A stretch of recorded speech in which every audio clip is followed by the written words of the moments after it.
السلام علیکم ورحمۃ اللہ وبرکاتہ۔ بسم اللہ الرحمن الرحیم۔ آج مجلس کے آداب کے بارے میں انشاءاللہ کچھ باتیں رکھی جائیں گی۔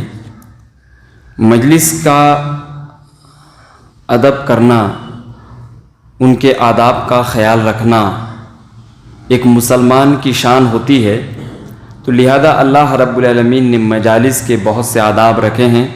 ان میں سب سے پہلا جو ادب ہے وہ کیا ہے؟ اچھے لوگوں کی صحبت میں بیٹھیے، اچھی مجلس کا انتخاب کیجیے۔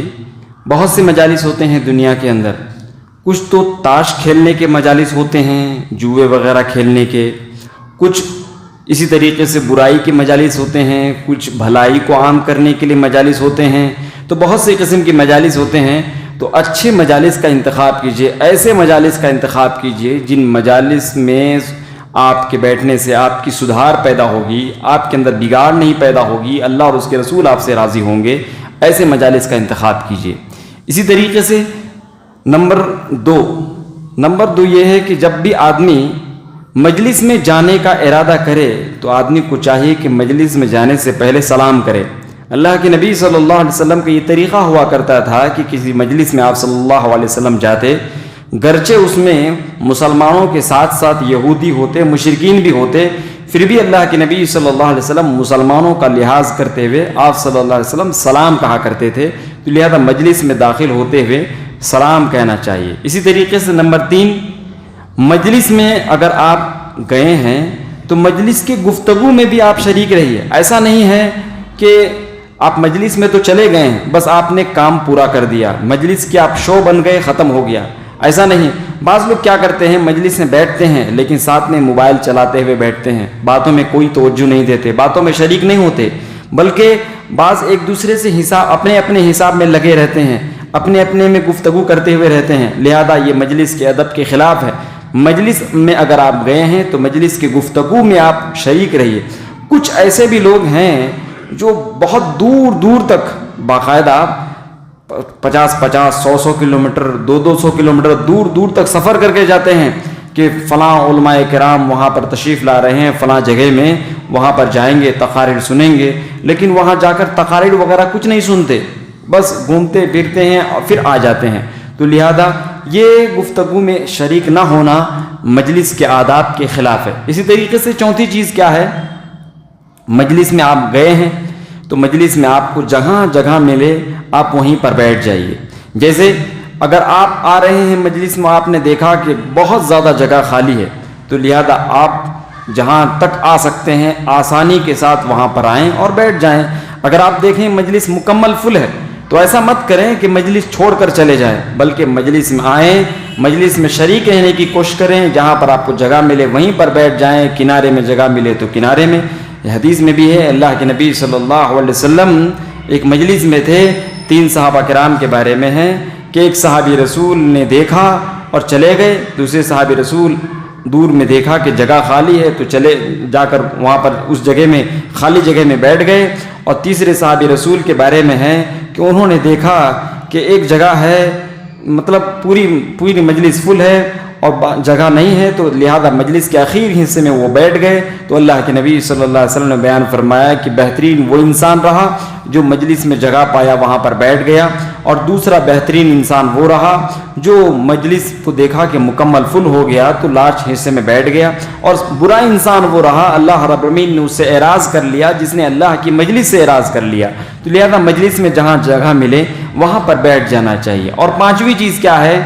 بسا اوقات ایسا ہوتا ہے کیا ہے کہ کوئی آدمی آ جائے تو لوگ کیا کرتے ہیں، کوئی آدمی جو کافی دیر سے بیٹھا ہوا ہے اس کو اٹھا دیتے ہیں، اٹھ جاؤ یہاں سے، کرسی خالی کرو، دوسرے کو بیٹھنے دو۔ تو لہذا کسی بیٹھے ہوئے آدمی کو اٹھانا نہیں چاہیے، کسی بیٹھے ہوئے آدمی کو اٹھانا نہیں چاہیے، مجلس کے ادب کے خلاف ہے۔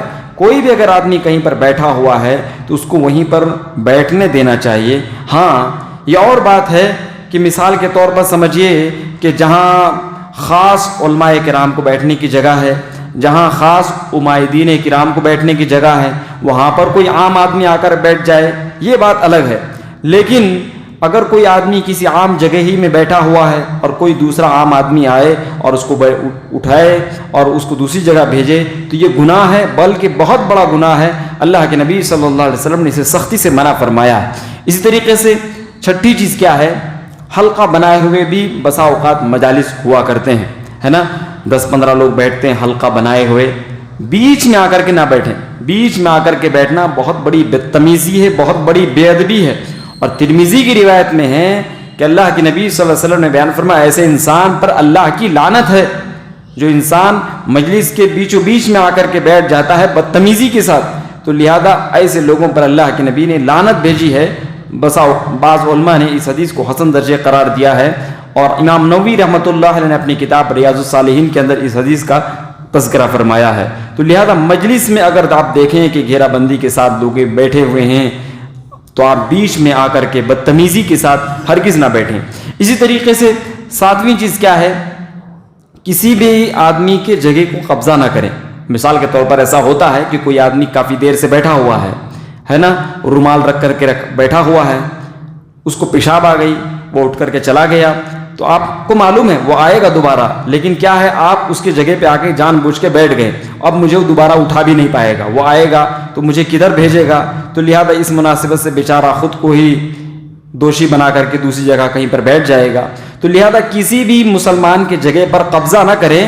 اللہ کے نبی نے بیان فرمایا کہ جو جس جگہ پر بیٹھا تھا وہ جگہ کا سب سے زیادہ حقدار وہی ہے جو انسان وہاں پر بیٹھا ہوا تھا، اگرچہ وہ کسی ضرورت کے تحت گیا پھر دوبارہ واپس آ گیا۔ ہاں، اگر کسی آدمی کے بارے میں آپ کو معلوم ہے کہ یہ اٹھ کے گیا اب واپس نہیں آئے گا، یقین کے ساتھ آپ کو معلوم ہے، تو پھر اگر آپ اس کی جگہ پر بیٹھ جائیں تو کوئی مشکل بات نہیں انشاءاللہ۔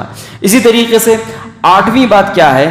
مجلس کے آداب میں سے یہ بھی ایک اہم ترین ادب ہے کہ 2 لوگوں کے درمیان آپ ہرگز نہ بیٹھیں۔ لہذا مثال کے طور پر باپ بیٹے ایک ساتھ بیٹھے ہوئے ہوں، 2 دوست ایک ساتھ بیٹھے ہوئے ہوں، 2 بھائی ایک ساتھ بیٹھے ہوئے ہوں، کوئی آدمی تیسرا آدمی آ کر کے ان دونوں کو چیر کر کے بیچ میں ہرگز نہ بیٹھے۔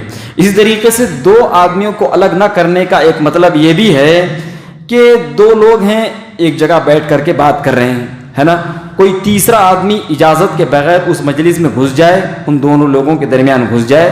لہذا 2 لوگ جب بیٹھ کر باتیں کر رہے ہیں، ہو سکتا ہے راز کی باتیں کر رہے ہوں، ہو سکتا ہے کہ اپنی اپنی باتیں کر رہے ہوں، اور آپ ان کی اجازت کے بغیر اس مجلس میں گھس جائیں، یقیناً یہ گناہ کا کام ہے۔ تو اللہ کے نبی صلی اللہ علیہ وسلم نے 2 آدمیوں کو الگ کرنے سے منع فرمایا، مجلس کے اندر بھی اور مجلس کے باہر۔ اگر وہ 2 ہی لوگ بیٹھے ہوئے ہیں پھر بھی ان کی گفتگو میں وہ محو ہیں تو ان کی گفتگو میں انہیں محو رہنے دیجیے۔ ہاں، اگر آپ کو اس مجلس میں شریک ہونا ہے تو ان سے اجازت لیجیے، تبھی آپ ان کے مجلس میں شریک ہو سکتے ہیں، یا پھر ان سے آپ کہیے کہ بعد میں آپ سے گفتگو کرتا ہوں، دیکھیے کہ وہ آپ کو کیا جواب دے رہے ہیں۔ آئیے، نہیں ہم لوگ کوئی اتنی امپورٹنٹ گفتگو نہیں کر رہے ہیں، آئیے ہمارے ساتھ بیٹھیے، گفتگو کیجیے، تو پھر ان کے ساتھ آپ کو گفتگو کرنے کی اجازت ہے۔ اسی طریقے سے 9ویں چیز کیا ہے؟ امتیازی جگہ پر نہ بیٹھیں۔ جیسے میں نے بتلایا کہ بعض علماء کرام کے لیے مثال کے طور پر علماء کرام کے لیے کرسی لگا دیے گئے ہیں، کوئی عام آدمی آیا اور کرسی پر بیٹھ گیا، تو لہذا اس آدمی کو بیٹھنے کا یہ حق نہیں ہے نا۔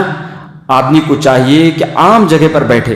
امتیازی جگہ پر بیٹھنے کی حق صرف ان لوگوں کو ہے جو امتیازی مقام رکھتے ہیں، لہذا جن کو امتیازی مقام حاصل ہے وہی لوگ امتیازی جگہ پر بیٹھیں۔ جو مجلس کے خاص مہمان ہیں، جو مجلس کے خاص ذمہ دار ہیں، جو مجلس میں کچھ کرنے والے ہیں، تو لہذا جن کے لیے کرسی لگائی گئی ہے، جن کے لیے جگہ مقرر کی گئی ہے، وہی لوگ بیٹھیں، ان کے علاوہ کوئی دوسرا نہ بیٹھے۔ امتیازی جگہ پر ہرگز نہ بیٹھیں۔ اسی طریقے سے 10ویں چیز کیا ہے؟ مجلس ہوتی ہیں تو بسا اوقات اس میں راز کی بھی باتیں ہوتی ہیں۔ اللہ کے نبی صلی اللہ علیہ وسلم نے راز کی باتوں کو افشا کرنے سے منع فرمایا، سختی سے منع فرمایا، اور بیان فرمایا یہ امانت ہے، یہ مجلس کی امانت ہے کہ مجلس کی راز کی باتوں کو مجلس کے اندر ہی رہنے دیں۔ لہذا کسی مجلس کے اندر راز کی بات کی جاتی ہے تو اس مجلس کی راز کی باتوں کو باہر نہ بیان کریں۔ عمومی طور پر یہ اس چیز میں ہم لوگ بہت زیادہ محتاط نہیں رہتے، ان چیزوں کا خیال بھی نہیں رکھتے۔ گھر میں اگر 5-10 لوگ آ کر کے بیٹھ جاتے ہیں، مطلب بھائی بہن وغیرہ آ کر بیٹھ جاتے ہیں، مجلس میں آ کر کے گفتگو کرنے لگتے ہیں کسی خاص اہم مدعے کے بارے میں، اور دوسروں کو نہیں بلاتے ہیں اس میں کہ بات کہیں باہر نہ لیک ہو جائے، تو لہذا انہی میں سے کوئی ایک بدماش ایسا ہوتا ہے جو اس امانت کو ضائع کر دیتا ہے، اس راز کو ضائع کر دیتا ہے، برباد کر دیتا ہے، پورے گاؤں میں ہلہ بول دیتا ہے، تو لہذا پورے گاؤں میں ہلہ شور مچا دیتا ہے، تو یہ امانت میں خیانت ہوا، اور امانت میں خیانت کرنے والے سے قیامت کے دن اللہ تعالیٰ سوال کرے گا، اور امانت میں خیانت کرنا بہت بڑا گناہ ہے، اور مسلمان امانت میں خیانت نہیں کر سکتا ہے۔ اسی طریقے سے 11ویں چیز کیا ہے؟ مجلس کے اندر بہت سے گفتگو ہوتے ہیں، ایک گفتگو ہوئی، پھر دوسری بات پر گفتگو کرنی ہے، پھر تیسری بات پر گفتگو کرنی ہے، تو کبھی کبھار ایسا ہوتا ہے کہ ایک ابھی مسئلے میں گفتگو ایک آدمی کر رہا ہے، پھر دوسرا آدمی پھر دوسرے مسئلے میں گفتگو کرنا شروع کر دیا ہے، ابھی پہلا مسئلہ ہی حل نہیں ہوا کہ دوسرا مسئلہ انہوں نے اٹھا کر رکھ دیا، تو لہذا یہ صحیح طریقہ نہیں ہے۔ صحیح طریقہ یہ ہے کہ پہلے ایک بات پر گفتگو کر لیا جائے، پھر دوسری بات میں گفتگو کریں، اور اسی طریقے سے مجلس کے آداب میں سے یہ بھی ہے کہ گفتگو جب کریں تو مہذب انداز میں گفتگو کریں، نہ کسی کے عیوب کو ٹٹولیں اور نہ ہی کسی کو نشانہ بنائیں، اور نہ ہی کوئی بری حرکتیں کریں جس سے مجلس کے اندر بیٹھے رہنے والے لوگوں کو تکلیف ہو۔ تو لہذا 12واں یہ ادب ہے کہ مجلس کے اندر عیوب نہ ٹٹولیں، کسی کی بھی جاسوسی نہ کریں، کسی کی بھی غیبت نہ کریں، کسی کی بھی چغل خوری نہ کریں، یہ مجلس کے آداب کے خلاف ہے۔ مجلس کے اندر اللہ کا ذکر ہونا چاہیے، لوگوں کے عیوب ٹٹولنے کی اجازت نہیں ہے۔ اسی طریقے سے 13ویں چیز، یہ بھی بہت اہم ترین چیز ہے، وہ کیا ہے؟ مثال کے طور پر ایسا ہوتا ہے کہ 10 لوگوں کی مجلس ہے، کوئی 11واں آدمی میں بھی اس میں شامل ہونا چاہتا ہوں کہ بھائی اس مجلس سے میں بھی جاؤں گا، لیکن ان 10 لوگوں نے کہا کہ نہیں، بس 10 آدمی ہی رہیں گے، کوئی 11واں آدمی نہیں آئے گا، بس تم باہر کے ہو، تم باہر رہو، لہذا ہم 10 ہی آدمی رہیں گے۔ لیکن کیا ہے، میرے دل کے اندر چاہت پیدا ہو گئی، پتہ نہیں کیا بات کر رہے ہیں، تو لہذا میں کان لگا کر کے ان کی باتوں کو سنوں گا۔ حالانکہ اللہ کے نبی صلی اللہ علیہ وسلم نے منع فرمایا ہے کہ کوئی قوم کسی قوم کی بات کو ہرگز نہ سنے، اگر وہ قوم اس کے بات کو سننا برا محسوس ہوتا ہے تو اللہ کے نبی نے بیان فرمایا قیامت کے دن اس انسان کے کان میں سیسا پگھلا کر ڈالا جائے گا۔ لہذا اگر کوئی قوم ہے، کوئی جماعت ہے، کسی مجلس کے اندر بیٹھے رہنے والے احباب ہیں، وہاں کے لوگ اس بات کو پسند نہیں کرتے کہ کوئی دوسرا آدمی کان لگا کر ان کی باتوں کو سنے، اور کوئی دوسرا آدمی سنتا ہے تو قیامت کے دن ایسے انسان کو عذاب دیا جائے گا۔ یہ 13ویں بات ہوئی۔ اور اخیر بات، سب سے اہم بات اور سب سے اخیر بات یہ کیا ہے؟ مجلس کے آداب میں سے اہم ترین ادب یہ بھی ہے کہ جب مجلس سے آپ اٹھیں تو دعا کے ساتھ اٹھیں۔ مجلس کے اندر بے جا حرکتیں بھی ہو سکتی ہیں، بے جا باتیں بھی ہو سکتی ہیں، لہذا اگر اس 14ویں ادب کا آپ خیال رکھیں گے تو اللہ تعالیٰ آپ کے سارے گناہوں کو، مجلس کے اندر ہونے والے سارے گناہوں کو اللہ تعالیٰ معاف فرما دے گا۔ بہت آسان دعا ہے، سبحانک اللہم بحمدک اشہد ان لا الہ الا انت استغفرک واتوب الیک۔ اس قسم کی اور بھی ایک بڑی دعا بھی ہے، تو لہذا اگر آدمی چاہے تو وہ دعا بھی پڑھ سکتا ہے۔ یہ چھوٹی سی دعا ہے، اللہ کے نبی نے اس دعا کی فضیلت بیان فرمائی کہ مجلس کے اندر ہونے والی تمام غلطیوں کو اللہ تعالیٰ معاف فرما دیتا ہے۔ تو میں نے بڑے سرسرے انداز میں مجلس کے آداب کے بارے میں باتیں بیان کر دی۔ نمبر 1، مجلس میں جب بیٹھیں تو بہتر مجلس کا انتخاب کریں، بری مجلس کا انتخاب نہ کریں۔ اسی طریقے سے گفتگو میں شریک رہیں، اسی طریقے سے مجلس میں داخل ہوتے ہوئے سلام کریں، مجلس میں جہاں جگہ ملے بیٹھ جائیں، کسی بیٹھے ہوئے شخص کو ہرگز نہ اٹھائیں، گھیرا ڈالے ہوئے، حلقہ ڈالے ہوئے اگر بیٹھے ہوئے ہیں تو بیچ میں بدتمیزی کے ساتھ نہ بیٹھ جائیں۔ اسی طریقے سے کسی بھی آدمی کے جگہ پر قبضہ نہ کریں، گرچہ وہ تھوڑی دیر کے لیے گیا ہو، بعد میں آنے والا ہو تو۔ اسی طریقے سے 2 آدمیوں کو مجلس میں الگ نہ کریں، یا 2 لوگ مجلس میں الگ بیٹھے ہوئے ہوں تو ان میں کوئی تیسرا آدمی داخل نہ ہو جائے ان کی اجازت کے بغیر۔ اسی طریقے سے مجلس کے کسی امتیازی جگہ پر نہ بیٹھیں، مجلس کے راز کی باتوں کو امانت میں رکھیں، خیانت نہ کریں۔ اسی طریقے سے مجلس میں جو گفتگویں کی جا رہی ہیں، ایک کے بعد دوسرے کے بعد تیسری گفتگو کریں، نہ کہ یکے بعد پورے گفتگو ایک ساتھ رکھ دیا جائے، پھر مجلس کے اندر کوئی حل ہی نہ نکلے، اس طریقے سے نہ کریں۔ اسی طریقے سے مجلس کے اندر غیبت نہ کی جائے، عیوب نہ ٹٹولے جائیں، کسی آدمی کو نشانہ بنا کر ان کو بے عزت نہ کیا جائے، اسی طرح ان کی عزت کا جنازہ نہ نکالا جائے۔ اسی طریقے سے کسی بھی قوم کی بات کو اگر کوئی بھی قوم اگر اپنی بات کو سنانا ناپسند کرتی ہے تو لہذا ان کی باتوں کو نہ سننے کی کوشش کریں۔ اسی طریقے سے مجلس سے جب اٹھیں تو دعا پڑھ کر کے اٹھیں، اللہ تعالیٰ آپ کے گناہوں کو انشاءاللہ معاف فرما دے گا۔ اگر کوئی بات رہ گئی تو بتا سکتے ہیں انشاءاللہ، کوئی بات شاید نہیں رہی ہوگی انشاءاللہ۔ مولوی صاحب مجلس میں بیٹھے رہتے ہیں جی کون تو بھی بڑے لوگ آتے ہیں، علماء ہوتے کون تو بڑے لوگ ہوتے ہیں، کیا وہ آنے سے ان کو کھڑنا کیا ان کو اچھا، اگر مجلس کے اندر کچھ لوگ بیٹھے ہوئے ہیں، کوئی بڑا عالم آ رہا ہے تو پورے لوگ تعظیم کے لیے کیا ان کے واسطے کھڑے ہونا یا نہیں ہونا؟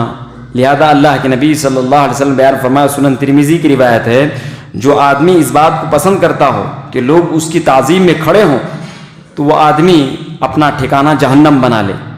فَلْيَتَبَوَّأْ مَقْعَدَهُ مِنَ النَّارِ، اللہ کے نبی نے بیان فرمایا۔ تو یہ بہت بڑا گناہ ہے۔